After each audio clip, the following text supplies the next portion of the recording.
We're told that the FBI interfered in the 2020 elections. This is just too good.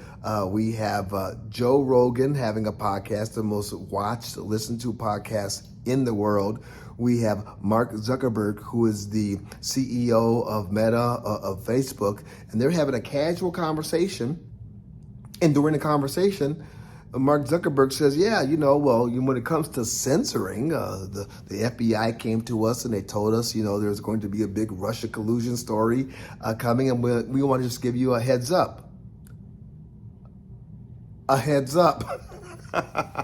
And so Mark Zuckerberg, in explaining the whole thing to Joe Rogan, says, hey, we didn't handle our business like Twitter. Twitter just cut everybody off. If you posted that New York Post a story on Hunter Biden's laptop on their site, well, you just got cut off. We did things different. We went in a different direction. What we would do is sort of change the algorithm so you wouldn't have as much reach. Yeah, I experienced that personally.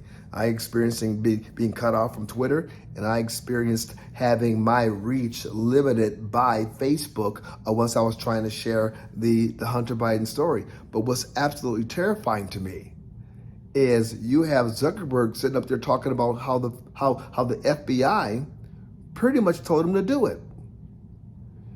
They talked to Twitter, obviously, and they talked to Facebook. Here's what's crazy to me. Who else did the FBI talk to?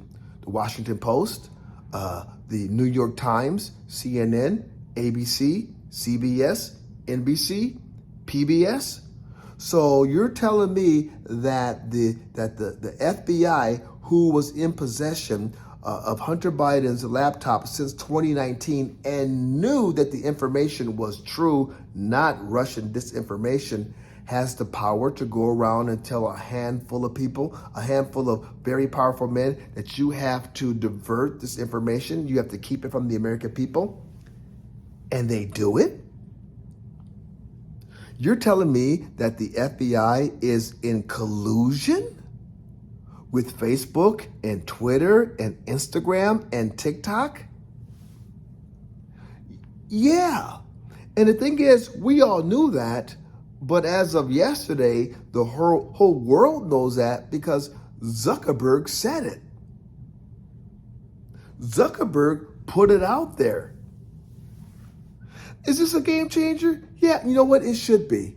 But the reality is there's only one TV network that has covered this that I've seen today, and that was Fox News, and they didn't even cover it a lot.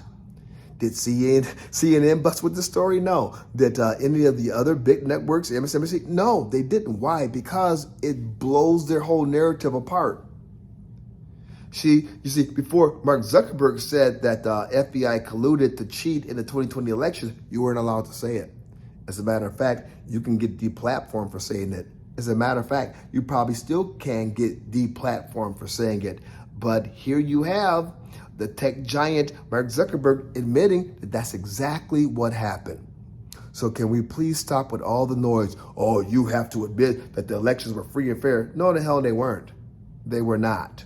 And at least we now know that the FBI colluded with tech giants, that they colluded with social media to keep this information from the American people, the information that was on Hunter Biden's laptop of the fraud, the criminality, the prostitution, the alleged child sex.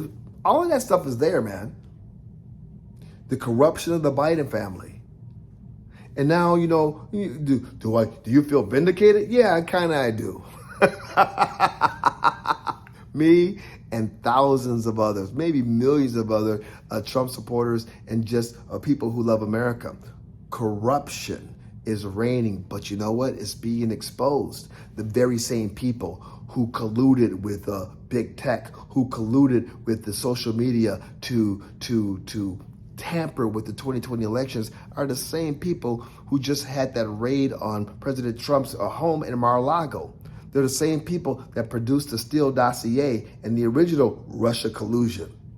they're the same people that worked with Hillary Clinton to not try to only defeat or keep President Trump from becoming president, but then try to derail him afterwards. So yeah, you know what? Yeah. And this information is going to keep coming out. And to that I say amen and boom shakalaka.